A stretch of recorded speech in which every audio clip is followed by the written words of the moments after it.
एक मेणबत्ती अपने हाथ में लीजिए। कुछ ही समय में हम यहाँ से रैली निकलेंगे और शिवाजी पार्क में रैली करते हुए विशाल बुद्धा मूर्ति के स्टेज में जाके हम बाबा साहब के प्रति आदरांजलि प्रकट करेंगे।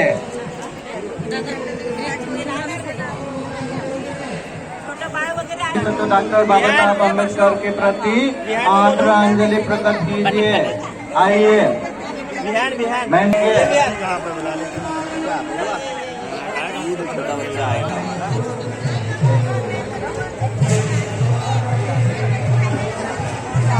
वाले संपूर्ण उपासक उपासिकाएं ध्यान साधना करते के सामने आइए। एक एक मेणबत्ती लीजिए। अभी मेणबत्ती रैली शुरू करेंगे और उसके बाद रात के ठीक 12 बजे हम बाबा साहब को वंदन करेंगे। बाबा साहब को भावपूर्ण आदरांजलि प्रकट करेंगे। आइए मेणबत्ती रैली में सहभागी बनिए।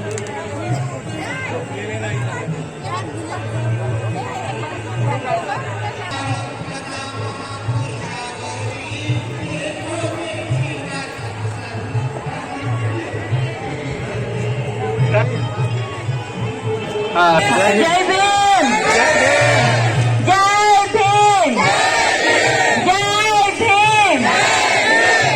अभी देखो हम 12 बजे अभिवादन करने जा रहे हैं ग्राउंड के ऊपर। सभी लोगों के साथ हम त्रिशरण पंचशील ग्रहण करेंगे 12 बजे और 22 प्रतिज्ञा भी हम ग्रहण करेंगे।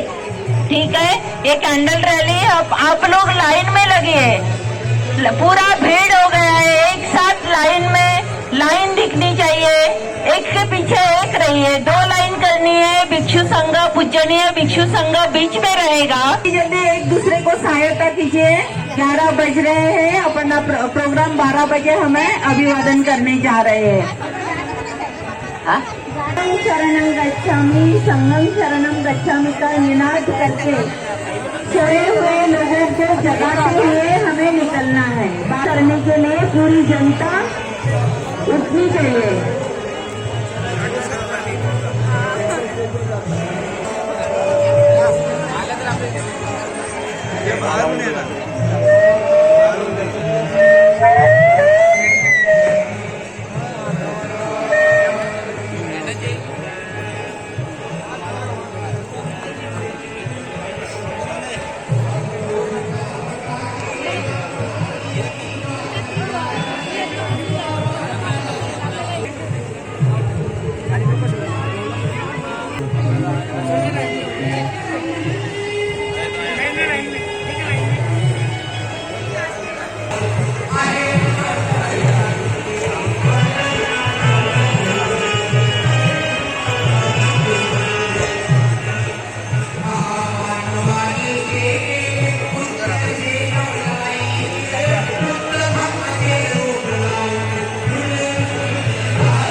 परम पूजनीय बुद्धिजीवी डॉक्टर बाबा साहब अम्बेडकर के प्रति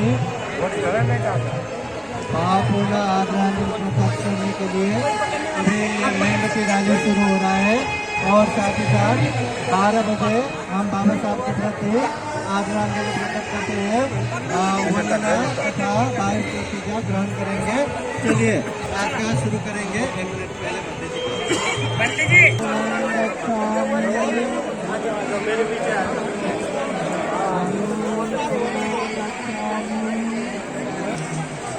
संगं शरणं गच्छामि बुद्धं शरणं गच्छामि धम्मं शरणं गच्छामि संघं शरणं गच्छामि बुद्धं शरणं गच्छामि धम्मं शरणं गच्छामि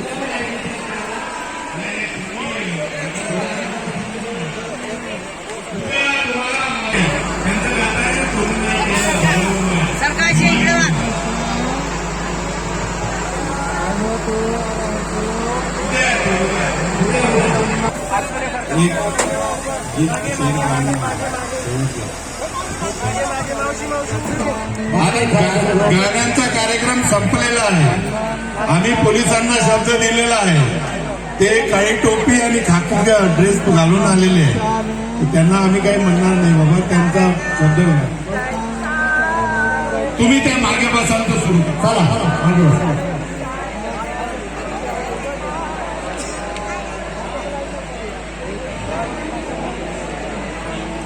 मग मला दारूवर गाणं म्हणावं लागलं.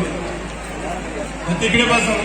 देवलाबाई अकरावी महागावाकडून शुभरबाई भेटायला लय लोकांचे कुंकू तुमच्यामुळे खराब झाले. चला लय मी धम्मं नमामि संघं नमामि बुद्धं नमामि धम्मं नमामि संघं नमामि बुद्धं शरणं शरणं गच्छामि संघं शरणं गच्छामि बुद्धं शरणं गच्छामि नमो तस्स भगवतो अरहतो सम्मा सम्बुद्धस्स नमो तस्स भगवतो अरहतो सम्मा सम्बुद्धस्स नमो तस्स भगवतो अरहतो सम्मा सम्बुद्धस्स बुद्धं नमामि धम्मं नमामि संघं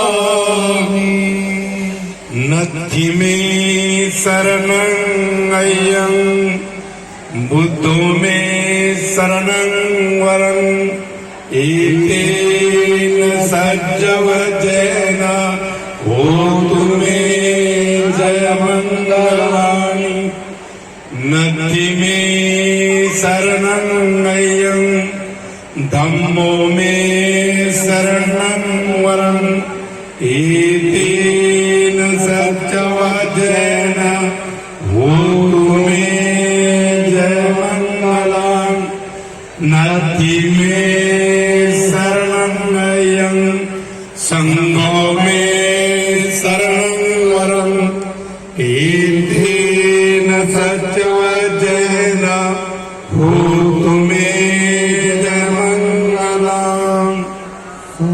सब्बपापस्सकरणं कुशलसौपसम्पदा सचितपर्योदपनम् एतन् बुद्धानुशासनं साधु साधु साधु बुद्धं नमामि धम्मं नमामि संघं नमामि. हे बाबासाहेब, तुमचा मृतदेह 6 डिसेंबरला चैत्यभूमीवर नेण्यात आला आणि चैत्यभूमीवर तुम्हाला त्या ठिकाणी अग्नी देण्यात आली. मुंबई शहर रडत नव्हती, नागपूर शहर रडत नव्हतं, औरंगाबाद शहर रडत नव्हतं, अख्खा महाराष्ट्र रडत होता. अख्खा महाराष्ट्र रडत नव्हता तर पूर्ण देश रडत होता. कारण बाबासाहेबांचं मृत्यू हा दिल्लीला झाला होता. बाबासाहेबांचं प्रेत हे विमानातून दिल्लीला आणण्यात आलं, इथे मुंबईला आणण्यात आलं दिल्लीवरून. इथे करोडोचा जनसमुदाय त्या ठिकाणी बाबासाहेबांच्या प्रेताची वाट बघत होते. आमचा बाप कसा गेला, आमचा बाप कसा मृत्यू पावला, त्या बापाची आठवण म्हणून आपण या ठिकाणी येतो आहे. म्हणून बाबासाहेबांसारखा कोणी नेता होणार नाही. आम्ही आमचे कपडे नाही कातडे आम्ही काढून त्यांना चप्पल जरी शिवून दिली तरी त्यांचे उपकार आम्ही विसरू शकत नाही. आम्हाला किती चांगल्या गोष्टी बाबासाहेबांनी दिल्या. आम्ही गाणे म्हणत नाही पोलीसवाले साहेब. तथागताचा धम्म आम्हाला दिला. धम्म किती सुंदर आहे, तसा धम्मच नाही कुठे. तथागतानी आपल्याला जो धम्म दिला, तथागत म्हणते मी ईश्वर नाही, मी परमेश्वर नाही. माझ्या त्या ठिकाणी माझा आशीर्वाद तुम्हाला नाही, माझ्या शुभेच्छा तुम्हाला आहे. खरोखरच तथागत भगवान गौतम बुद्धासारखा माणूस त्या ठिकाणी भेटला नाही, भेटणारी नाही. काल माननीय मुख्यमंत्री महोदयांनी बैठक घेतली सह्याद्री गेस्ट हाऊसवर. मी त्यांना म्हटलं, माननीय गृहमंत्री, माननीय मुख्यमंत्री महोदय, तुम्ही आता या राज्याचे मुख्यमंत्री आहात. तुमच्या हातात सर्व सूत्र आहे आणि तुमच्यावरती लोकांचा विश्वास आहे. तर आमची माणसं प्रत्येक गावामध्ये आहे, प्रत्येक खेड्यामध्ये आमची माणसं आहे. 4 घराचा खेडा असलं तरी त्या ठिकाणी बाबासाहेबांवर चालणारा माणूस आहे. आणि म्हणून त्या गावाला न्याय द्यावं मुख्यमंत्री महोदय. त्या गावामध्ये तुम्ही बुद्धविहार बनवून द्यावं. असा कार्यक्रम तयार करा की संपूर्ण गावामध्ये बुद्धविहार असलं पाहिजे. असं काहीतरी प्रोग्राम घेऊन घ्यावं मुख्यमंत्री महोदय. मी सह्याद्री गेस्ट हाऊस मध्ये भाषण दिलं. हे मुख्यमंत्री महोदया, त्या ठिकाणी एखादा निर्णय माझ्या 4 घराच्या माणसाने काढला तर त्या ठिकाणी पोलीस चौकी बनते, तो झेंडा लावू देत नाही. माननीय मुख्यमंत्री महोदय, ज्या ठिकाणी पंचशीलचा झेंडा लावला त्या ठिकाणी पंचशीलचा झेंडा लावू देत नाही. कित्येक खेडे पाखरांसाठी काही करावं बाबासाहेब केलेले आहे. आमचं कोणी वाली नाही आहे. त्या प्रत्येक गावामध्ये बुद्धविहार जर बांधला तर जागाही शासकीय मिळेल, बांधूनही शासनाकडून मिळेल आणि त्या ठिकाणी आमचा निळा ध्वज आणि पंचशील ध्वज पण राहील. हो मुख्यमंत्री मोदी, हे काम मुख्यमंत्र्यांनी करावं, या सरकारने करावं. असं मी भाषणामध्ये मुख्यमंत्री साहेबांना बोललो सह्याद्री गेस्ट हाऊसवरती. म्हणून त्या ठिकाणी हिंदू बौद्ध हे झगडे बंद होतील. कुठल्याही पोलीस स्टेशनला आमची तक्रार जाणार नाही, कुठलाही हिंदू माणूस आमच्या विरोधात जाणार नाही. आम्हाला झोप येईल जर पोलीसवाला एखादा आपण बघितला आपल्या घराच्या दरवाज्यावर एखादा नोटीस घेऊन, तर माझे हे आई भगिनी, माझ्या मावश्या, माझ्या काकू, माझ्या माम्या, मामी, माझी आई, त्या घाबरतात माझ्या घरी कसे पोलीस आले. जर तुम्ही बुद्धविहार बांधून दिलं त्या गावामध्ये, लाखो गावामध्ये एकही झगडा होणार नाही, कोणी कोणाचं मर्डर करणार नाही. कोणीही एकदम एकमेकाची तुमच्या सणात आम्ही येतो, आमच्याही बाबासाहेबांच्या जयंतीला तुम्ही या. तर असा विचार त्या ठिकाणी आम्ही सांगितला. मी बाबासाहेबाचा कार्यकर्ता आहे. मी 25 वर्ष नगरसेवक होतो. मी 6 वर्ष आमदार होतो. मी पहिलं नाव बाबासाहेब आंबेडकरांचं नागपूर विमानतळाला दिलं. डॉक्टर बाबासाहेब आंबेडकर आंतरराष्ट्रीय विमानतळ दिलं नाव. आमदार झाल्याबरोबर मला वाटलं माझ्या बाबासाहेबांनी घटना लिहिली आणि त्या बाबासाहेबांचं तैलचित्र मंत्रालयाच्या छातीवर नाही आहे. हे कशी चूक झाली. 70 वर्ष बाबासाहेब आंबेडकरांचं तैलचित्र. अरुण गुले इथे नव्हतं मंत्रालय. तुम्ही मंत्रालयामध्ये जा, छत्रपती शिवाजी महाराजाला वंदन करा. त्याच्यानंतर बाबासाहेब सुद्धा आहे तर त्यांना पण वंदन करा. आणि तिथे तेच बाबासाहेबांचं तैलचित्र नाही लावलं तर भारतीय संविधानाची प्रस्ताविका तिथे लावली. ते पण वाचून घ्या. We the people of India, हम भारत के लोक, आम्ही भारताचे लोक. ते तिथे मी लावलं म्हणजे तुमचं आशीर्वाद नसता तर मी तिथे लावू शकलो नसतो. पहिली आंबेडकर चेअर मी महाराष्ट्रामध्ये नागपूर विद्यापीठामध्ये सुरू केली. रिझर्व्ह बँकेचा चौकाचं नामकरण हे भारतीय संविधान चौक द्या असा पहिला ठराव महानगरपालिकेमध्ये ठेवला आणि तो मंजूर झाला.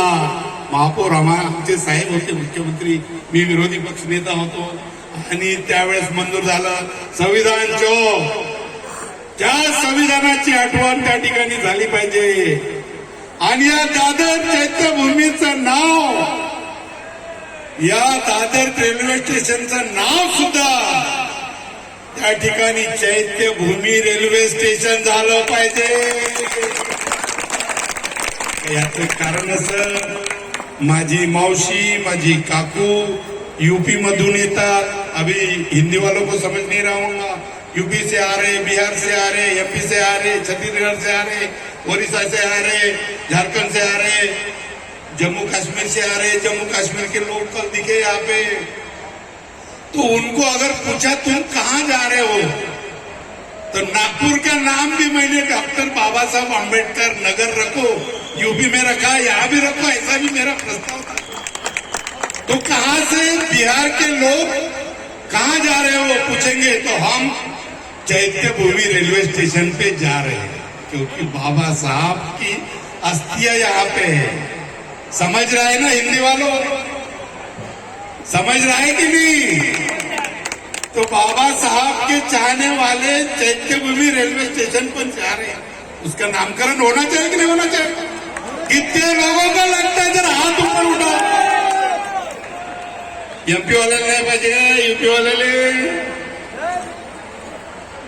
आणि म्हणून मी तुम्हाला सांगू इच्छितो की त्या बाबासाहेबांना बघण्याकरता, इथली माती कपाळाला लावण्याकरता, म्हणजे मी 2 शब्द माझे बोलणार नाही. आता मी त्यांनी गाणी बंद करायला लावले, गाणी बंद केली, आता काही येणार आलं. परंतु तुम्हा लोकांना माहिती झाली पाहिजे. आपण काहीतरी घेऊन जातो ना, इथून काहीतरी स्मरण में लेके कुछ जाते हैं, बराबर ना. तो वियतनाम का नाम सुनना होगा तुमने. वियतनाम एक देश है, मलेशिया एक देश है, थाईलैंड एक देश है, चाइना एक देश है जहां बुद्ध धम्म है, जहां धम्म ही धम्म है. लेकिन अभी हम मायावती हमारी बहना को भी बोल रही कि तुम दीक्षा ले लो जल्दी से जल्दी, बहुत अच्छा हो जाएगा. जितने लोग चाहने वाले हैं मायावती के वो सारे बौद्ध बन जाएंगे और तथागत भगवान गौतम बुद्ध का त्रिशरण पंचशील गाते रहेंगे. अभी तो इतनी वीडियो आ रहे महाराष्ट्र से ज्यादा यूट्यूब पे, वो यूपी और बिहार से आ रहे. हमारा रामदास आठवले नेता था, हम बोलते थे संत रविदास नेता रामदास रहा बिंदास, ऐसा बोलते थे हम पहले. थोड़ा साइड वो भी जो यूपी के लोग हैं उनके बारे में मैं कहना चाहूंगा तो ये महाराष्ट्र, आप वियतनाम एक बुद्धिस्ट कंट्री है, वहां पे अमेरिका के साथ लड़ाई हुई उनकी। अमेरिका के साथ में जब लड़ाई हो गई तो वियतनाम इतना सा और रशिया बहुत बड़ा। अगर 5,000 सैन्य वियतनाम के होंगे तो उनका 5 लाख सैन्य अमेरिका के होंगे। लेकिन वहां पे अमेरिका वालों को अगर हराया किसने होगा तो वो वियतनाम के बौद्धों ने हराया, झुका दिया अमेरिका को। ये बौद्ध कंट्री है वियतनाम, ये विचार है बचाते लोगों को। तो ये यानी बुद्ध के विचार ऐसे अच्छे हैं। और अपने देश को भी जो अच्छे अच्छे प्रोजेक्ट आ रहे हैं, तो जापान बुद्धिस्ट कंट्री है, वो अपने को लोन दे रहे हैं। भारत के ऊपर लोन 1 लाख के एक आदमी के ऊपर 1 लाख का कर्जा है। तो ये कर्जा बहुत कर्जा हो गया इंगोले, इतना कर्जा ज्यादा हो गया तो निश्चित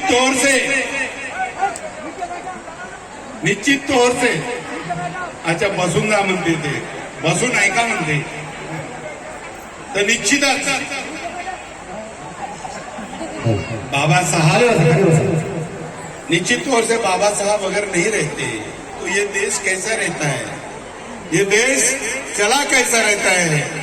अभी हर आदमी बेंगलोर में जाओ तो वो सभी विधानसभा के अंदर जाते हैं तो बाबा साहब की तस्वीर ही लेके जाते हैं, और किसी के तस्वीर नहीं, दूसरे किसी की तस्वीर लेकर नहीं जाते, बाबा साहब की तस्वीर लेकर जाते। बराबर है ना कि गलत है? टाइम जायचा।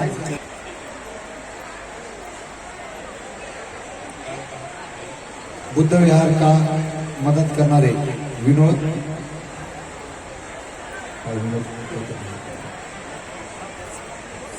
उज्ज्वल बनतेजी ते चांगले आपल्याला 5 प्रतिज्ञा दिल्या, 22 दिल्या, 5 पैकी मग